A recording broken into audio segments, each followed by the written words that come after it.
Good morning students. आज जो chapter है हमारा वो हिस्ट्री का चैप्टर है, the rise of the nationalism in Europe. इस चैप्टर को अब हमारा रिवीजन टाइम शुरू हुआ है और हमारा जो रिवीजन रहेगा वो सीबीएसई ने जो नया क्वेश्चन पेपर अपना डाला है उसी के रिगार्डिंग, उसी के बिहाफ पर, वैसे ही पैटर्न से हम यहाँ पर स्टडी करेंगे। तो कैसे हम अपने चैप्टर को रिवाइज करते हैं और रिवीजन में कौन सी ऐसी बातें हैं जो बहुत ही हाइट, बहुत ही डीपली क्वेश्चंस होते हैं, उनको हम करने की कोशिश करेंगे इसमें। तो सबसे पहले हम इस पेंटिंग के बारे में बात करते हैं। भाई, आज से पहले इस पेंटिंग से रिगार्डिंग कोई भी क्वेश्चंस नहीं पूछे जाते थे। जनरली इस पिक्चर को डिस्क्राइब करने से रिलेटेड कोई क्वेश्चन नहीं था, लेकिन पिछले साल के पेपर में हमने देखा था कि इस पिक्चर के रिगार्डिंग हमें डिस्क्रिप्शन में जो दिया हुआ है, क्या कैसे आप इस पेंटिंग को डिस्क्राइब करेंगे, मतलब इस पेंटिंग के रिगार्डिंग क्वेश्चन पूछा था। बहुत ही इजी से इस पेंटिंग को लर्न करने का तरीका और अंडरस्टैंड करने का तरीका मैं आपको बताती हूँ। सबसे पहले आपने इस 1 मिनट इस पेंटिंग को, थोड़ा 1 मिनट अपने को दीजिए और इस पेंटिंग को देखिए। पेंटिंग को देख लेने के बाद में जो इस पेंटिंग के रिगार्डिंग आप राइट कर सकते हो और कौन से पॉसिबल क्वेश्चंस आपसे पूछे जा सकते हैं, हम वो आपके साथ डिस्कस करते हैं। तो सबसे पहले जब आपने इस पेंटिंग को देखा तो सबसे पहले मन में ये ख्याल आता है, मन में ये विचार आता है कि पेंटिंग बनाई किसने। It means who was the painter of the painting. तो पेंटिंग की बात करते हैं, उसके पेंटर की बात करते हैं। तो चलिए, वो पेंटर है आपका फ्रेडरिक सॉर्यू। अब फ्रेडरिक सॉर्यू, एक पॉइंट हमारा फ्रेडरिक सॉर्यू के रिगार्डिंग बनता है और वो है इस पेंटिंग का पेंटर। कौन है वो पर्सन, हु वाज फ्रेडरिक सॉर्यू? तो भैया वो फ्रेंच आर्टिस्ट है, फ्रेंच आर्टिस्ट है और उसने 4 सीरीज ऑफ पेंटिंग बनाई है। ठीक है, वो इस पेंटिंग की उसने 4 पेंटिंग्स बनाई है। It means a series of 4 paints, first, second, third, fourth. और आपकी बुक में जो ये पेंटिंग दी गई है वो इसकी फर्स्ट पेंटिंग है। ठीक है, ये बात माइंड में रहे। साथ में इस पेंटिंग का टाइटल क्या है? तो पेंटिंग की टाइटल की बात करें तो डेमोक्रेटिक एंड सोशल रिपब्लिक्स, जिसके लिए जो उसका ड्रीम था उसके रिगार्डिंग उसने ये पेंटिंग बनाई है। तो फर्स्ट पॉइंट आपका उस पेंटर के रिगार्डिंग रहेगा जो उसने ये पेंटिंग पेंट की है। ठीक है, सेकंड पेंटिंग में, सेकंड पॉइंट में हम आते हैं और इस पेंटिंग में देखते हैं तो हमें एक यहाँ पर लॉन्ग ट्रेन दिखाई देती है, लॉन्ग ट्रेन ऑफ पीपल मार्च करते हुए। तो हम इस मार्चिंग के बारे में बात करते हैं, इस ट्रेन के बारे में बात करते हैं। तो ये जो ट्रेन है, इस ट्रेन के अंदर मतलब आपको जो लोग दिखाई दे रहे हैं वो 2 कॉन्टिनेंट से बिलोंग करते हैं, यूरोप और अमेरिका कॉन्टिनेंट से बिलोंग करते हैं, जिसमें मैन, वीमेन और अलग अलग एज ग्रुप के लोग हैं और अलग अलग सोशल क्लास से बिलोंग करते हैं। मतलब अमीर, गरीब, अलग अलग सोशल क्लास से वो बिलोंग करते हैं। ओके, और साथ ही यहाँ पर ये चीज़ भी है, आप जब इस ट्रेन को देखते हो तो यहाँ पर हमें अलग अलग फ्लैग दिखाई देते हैं। It means we easily recognize the people by their flag। और ये फ्लैग के कलर सबके अलग अलग है। हम क्वेश्चन बहुत बार पूछा जा सकता है कि इस क्यू के अंदर, इस ट्रेन के अंदर जो पीपल है उसे हम कैसे रिकॉग्नाइज कर पाते हैं? तो उसको रिकॉग्नाइज करने का तरीका है वो फ्लैग, और दूसरा यहाँ पर उनकी नेशनल कॉस्ट्यूम। मतलब 2 चीज़ें यहाँ पर हमारे पास हैं जिससे हम उनकी नेशन को रिकॉग्नाइज कर लेते हैं कि वो कौन से नेशन से बिलोंग करते हैं। ओके, तो ये ट्रेन से रिगार्डिंग हमारे क्वेश्चन बनते हैं। तो दूसरा जो पॉइंट हमारा है वो है long train of people. Okay, जो मार्चिंग करते हुए यहाँ से निकलती है, ये है statue of liberty. Okay, statue of liberty, जो कि ये पूरी की पूरी जो ट्रेन है इसके सामने से मार्चिंग करते हुए पास हो रही है। ओके, तो 2 पॉइंट हमारे क्लियर हो गए हैं, एक तो पेंटर के बारे में और दूसरा इस लॉन्ग ट्रेन के बारे में राइट करना। तीसरा हम चलते हैं इस स्टैचू के ऊपर। तो सबसे पहले ये स्टैचू किसका है? तो स्टैचू ऑफ लिबर्टी। अगर आपको याद हो तो फ्रेंच रेवोल्यूशन के अंदर हमने लिबर्टी, जस्टिस और रिपब्लिक, ये जो आइडियाज़ थे इनकी एल्गेरी हमने बनाई थी और उसी एल्गेरी का ये लिबर्टी की एल्गेरी है। इसे स्टैचू ऑफ लिबर्टी बोला गया है। तो इस स्टैचू ऑफ लिबर्टी के सामने से ये ट्रेन पास आउट हो रही है। ओके, अब ये स्टैचू ऑफ लिबर्टी आप अगर फोकस कर रहे हो इसके हैंड के ऊपर, तो इसने एक हाथ में मशाल लेके रखा है, दूसरे हाथ में उसने एक चार्टर राइट्स ऑफ एक्ट लेके रखा है। अब आपसे ये भी पूछा जाता है कि भाई ये क्या है, तो ये मशाल जिसे इन्होंने टॉर्च बोला है, और ये टॉर्च जो है वो सिंबल है अनलाइटमेंट। अनलाइटमेंट मतलब नॉलेज, ज्ञान का प्रतीक है यहाँ पे। और दूसरे हाथ में इसने जो पकड़ के रखा है वो है charter of the rights of the man. मतलब फीमेल को तो राइट थे ही नहीं, राइट दिए गए थे मैन को, तो मैन को जो राइट्स दिए गए थे उनको राइट डाउन किए हैं इस चार्टर के ऊपर, इस घोषणा पत्र के ऊपर।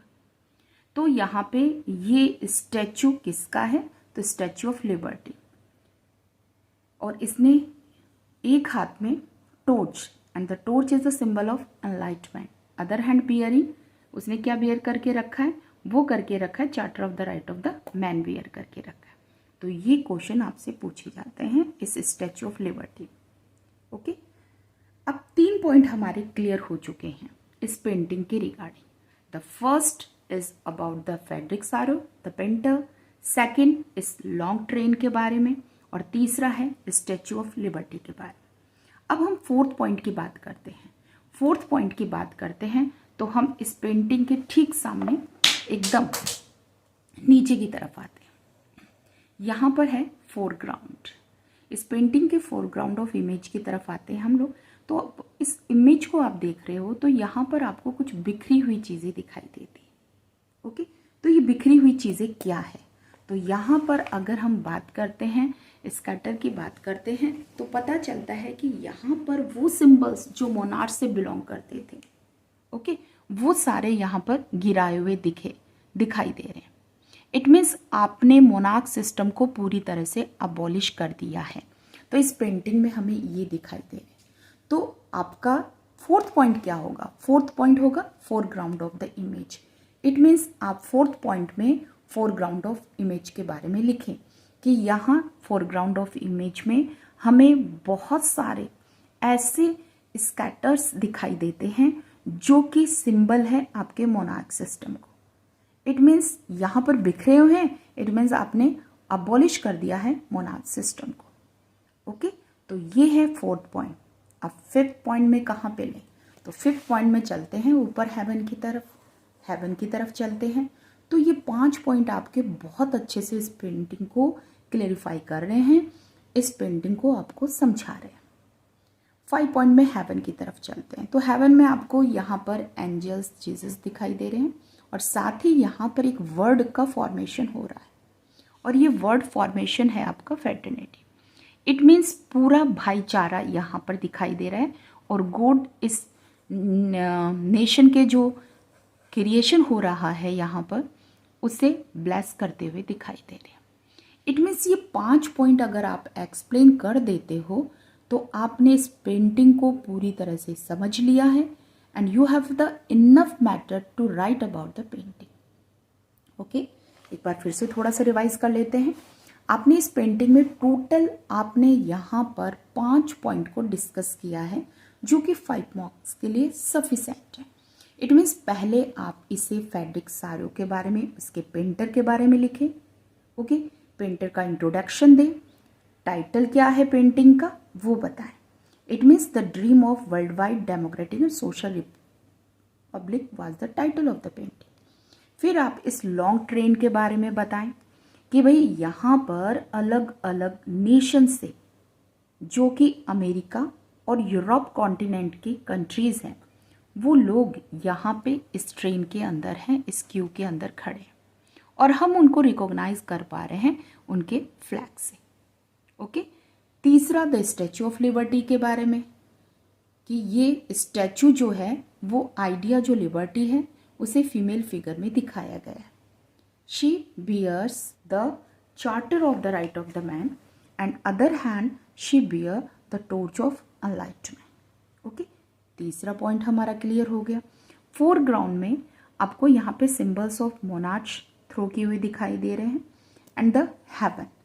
तो ये 5 पॉइंट आपके इस पेंटिंग के रिगार्डिंग कंप्लीट हो गए हैं, जिसमें आप इस पेंटिंग को बहुत अच्छे से डिस्क्राइब कर सकते। इसके अलावा और इस पेंटिंग में क्या है, तो देखिए इस पेंटिंग की बात करते हैं तो इस पेंटिंग से जो है आगे की तरफ पास हो चुके हैं, बहुत सारे ऐसे स्टेट हैं जो आगे की तरफ पास हो चुके हैं, जिसमें यूनाइटेड स्टेट्स एंड स्विट्जरलैंड आता है। और फ्रांस की बात करते हैं तो वो अपने ट्राई कलर के साथ अभी अभी यहाँ पर पहुँचा है। और उसके बाद में आपका आ रहा है जर्मनी। जर्मनी जो हाल फिलहाल फ्रांस के पीछे है। तो जर्मनी के फ्लैग का कलर है आपका ब्लैक, रेड एंड गोल्ड। ये जर्मनी के फ्लैग के कलर है। It means Germany next number जो यहाँ पे नेशनलिज्म की बात करते हैं तो वो जर्मनी की है, और फ्रांस इससे पास आउट हो गया है, जो अभी अभी यहाँ पे पहुँचा था और पास आउट हो गया है। और जो भी नेशन इसके सामने से पास हो रहे हैं वो अपना रिस्पेक्ट इसको शो करते हुए आगे की तरफ निकल रहे हैं। अब फ्रांस के बाद में दूसरी कंट्रीज उसके पीछे लगी हुई, लेकिन जर्मनी की बात करते हैं तो जर्मनी का ऐसा कोई भी मोटिव नहीं था कि उसमें कुछ ऐसी हलचल हमें नहीं दिखाई दे रही थी कि वहाँ पर नेशनलिज्म आए क्या। ये सबसे इसकी इंटरेस्टिंग बात है इस पेंटिंग की कि ऐसा कुछ भी नहीं था। अब जर्मनी की बात करें तो जर्मनी के बाद में कौन सी ऐसी कंट्रीज़ हैं जो नंबर या लाइन में खड़ी हैं, तो वो है आपके Austria, kingdom of two Sicilies, Lombardy, Poland, England, Ireland, Hungary, Russia, जो इसके बाद जिनका नंबर है। तो आई होप इतना जो डिस्क्रिप्शन, इतना जो आपका यहाँ पे 5 पॉइंट्स जो मैंने पेंटिंग के दिए हैं आपको, अगर इतना लर्न कर लेते हो तो ये काफ़ी है आपका 5 पॉइंट आपके पेंटिंग के रिगार्डिंग। अब हम यहाँ इस पैरा की बात करते हैं। इस पैरा से क्या है, तो इस पैरा से आपके पास दो ही है यहाँ पे, a modern state and a nation state. तो what is a modern state and what is a nation state, ये आपका डेफिनेशन आपसे पूछा जाता है। तो चलो मॉडर्न स्टेट्स की बात करते हैं। तो मॉडर्न स्टेट का मतलब है सेंट्रलाइज पावर।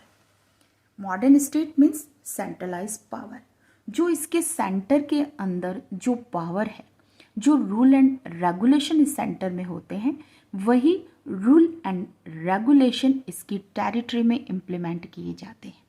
वो टेरिटरी जो एक तरह से डिफाइन है कि हाँ ये मेरे अंडर कंट्रोल में है, वहीं पर वो सिस्टम इम्प्लीमेंट किया जाता है। मतलब मॉडर्न स्टेट वो स्टेट होते हैं जिसमें एक जैसा सिस्टम सब जगह पे लागू किया जाता है।